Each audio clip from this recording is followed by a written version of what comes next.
símbolos que até hoje são usados. Ele influenciou a música, o cinema, a arte plástica, literatura, o comportamento, a cultura do século XX. Recebeu uma grande homenagem na capa do disco dos Beatles. Ele, na pirâmide do Egito, ele invocou Satanás e apresentou-se para ele um demônio chamado Horus. Esse demônio, que também se chama Os, explicou para ele o poder dos portais. Você já deve ter ouvido falar em um filme muito conhecido, O Mágico de Oz.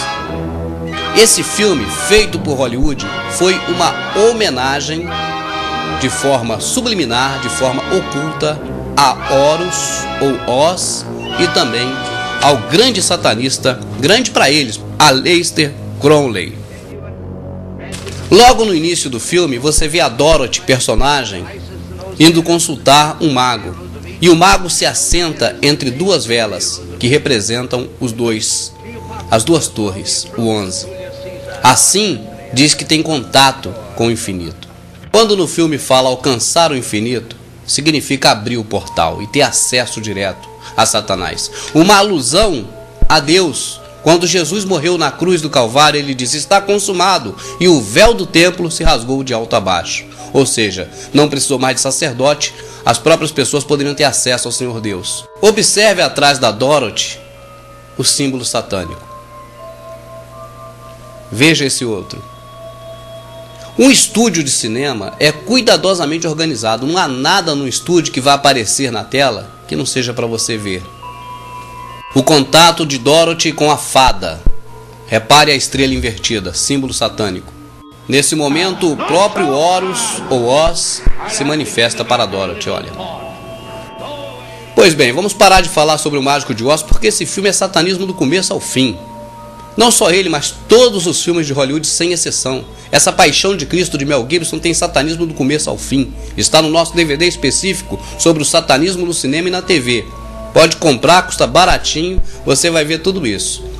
Os filmes de Hollywood, sem exceção, são satânicos. Os desenhos de Walt Disney são todos satânicos. Tudo que vem de Hollywood é satânico. Seja filme evangélico, seja filme de ação, seja filme bíblico, sempre tem heresia e satanismo no meio.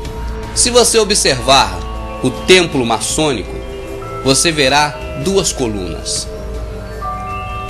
Duas colunas. 11. Uma coluna 1, outra coluna mais 1. 11. O número de Satanás. Segundo os Illuminatis, um passo além de Deus. Se você observar as torres gêmeas, verá que também elas têm o número 11 nelas. E tem um símbolo também que é muito conhecido nosso. Olha aí. Pudera, né? O dinheiro que foi emprestado para poder construir Brasília, você sabe que foi do FMI, que pertence aos bancos dos Rockefellers, dos Rothschilds, ou dos Illuminatis. Pois bem, os Illuminatis filisteus, no período bíblico, prenderam Sansão e algemaram, amarraram Sansão nas duas colunas, no número 11.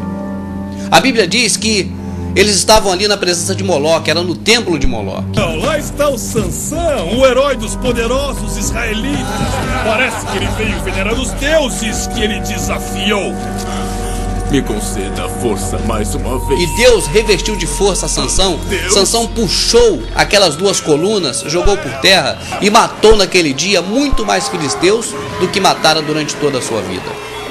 Naquele momento ali, Sansão sabia, por inspiração, por divina revelação, que aquelas duas colunas representavam Satanás. Por isso Sansão a jogou por terra. Veja bem, os Illuminatis acreditam que para Satanás adentrar a dimensão humana, ele precisa unir o Stargate.